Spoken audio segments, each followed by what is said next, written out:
Good bad ugly படத்துல சின்ன கேரக்டரா இருந்தாலும் இவருடைய அந்த ஒரு சீன் வந்து பயங்கர இம்பாக்ட்ஃபுல்லா இருந்துச்சு.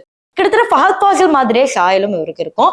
கிட்டத்தட்ட பீஸ்ட் படத்துல நடிச்சாங்க, நிறைய படத்துல நடிச்சிருக்காரு. நமக்கு வந்து பார்த்தா தெரியாது, நம்ம சீனை ஓட்டி பார்த்தா ஓ இவர் தானா அப்படிங்கிற மாதிரி அடையாளம் கண்டுபிடிக்க முடியும். மலையாள இண்டஸ்ட்ரியில ஒரு முன்னணி நடிகராகவே இருக்காரு. இவர் ஒரு படத்துல நடிச்சிட்டு இருக்கும் போது துணை நடிகை கிட்ட தப்பா நடந்ததா ஒரு கேஸ் வெளியே வந்துச்சு.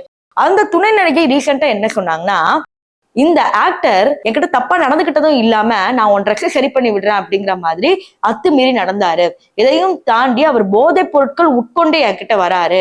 நிறைய தடவை படத்துல சீன்ஸ் நடிக்கும் போது இவர் வாயில ஏதாவது ஒரு போதைப் பொருள் இருந்துகிட்டே தான் இருக்கும் அப்படிங்கிற மாதிரி சொன்னாங்க. இப்ப இந்த விஷயம் இண்டஸ்ட்ரி ஃபுல்லா ஸ்ப்ரெட் ஆன உடனே எர்ணாகுளம் போலீஸ் ஸ்டேஷனுக்கு இந்த கேஸ் வருது. எர்ணாகுளம் போலீஸ் அலர்ட் ஆகி என்ன பண்றாங்கன்னா, இந்த ஆக்டரை வந்து ஒரு தனியார் ஹோட்டல்ல போய் பிடிக்கணும்னு வந்து கேஸ் கொடுக்குறாங்க.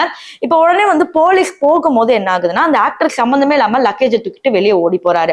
அப்ப இந்த விஷயத்துல என்னமோ இருக்கு அப்படின்னு சொல்லி ஃபர்தரா சர்ச் பண்ணி பார்க்கும்போது தான் தெரியுது, அவருடைய ரூம்ல கிட்டத்தட்ட 10 கிராம் கொக்கைனை வந்து எடுத்திருக்காங்க. சோ இப்ப இந்த கேஸ் தான் வந்து பரபரப்பா போயிட்டு இருக்கு. அதாவது இப்பதான் குட் பேட் அக்லி கிட்டத்தட்ட 200 கோடி மேல வசூல் செஞ்சது. சோ இந்த சாதனைக்கு அப்புறம் இவருக்கு கொஞ்சம் தமிழ் படத்துல வாய்ப்புகள் கிடைக்கும், அதுவும் இன்னும் முன்னணி நடிகரா கூட வாய்ப்பு கிடைக்கும், எப்படி ஃபஹத் ஃபாசில் கிடைக்குதோ அப்படிங்கிற மாதிரி எதிர்பார்க்கப்பட்டுச்சு.